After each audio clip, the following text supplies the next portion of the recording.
Welcome to Penrose Learning, where we make understanding easy. In this video, I will explain how to buy Ethereum from Trust Wallet. Open Trust Wallet and ensure it is funded with fiat or crypto. Tap Buy or dApps, select a provider, and choose ETH as the asset. Enter the amount in USD or ETH, review fees, and follow identity verification if prompted. Confirm the purchase, wait for network confirmations, and check your ETH balance in the wallet. Choosing the right provider helps lower fees and speeds up delivery. Open the Buy menu and compare available providers by taping each option, checking displayed rates and fee breakdowns. Look for providers that support your payment method, like card or bank transfer, and clearly show expected arrival time.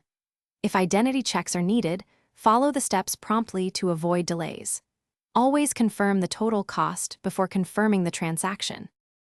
If you're finding this guide useful, please subscribe and like the video to support more content.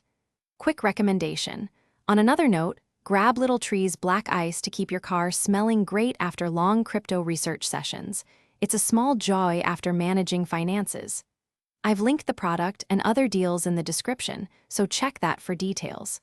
Thanks, now let's get back to the video. When buying ETH, prioritize security and accuracy. Confirm you selected ETH as the asset and that the receiving address is correct if you plan to send it elsewhere. Consider making a small test transfer when interacting with new addresses. Monitor gas fees and choose a suitable speed to balance cost and time. After purchase, enable wallet backups, store your recovery phrase offline, and avoid sharing sensitive information with phishing sites or unknown contacts. Thanks for watching. If this was helpful, leave a like and consider subscribing. See you next time.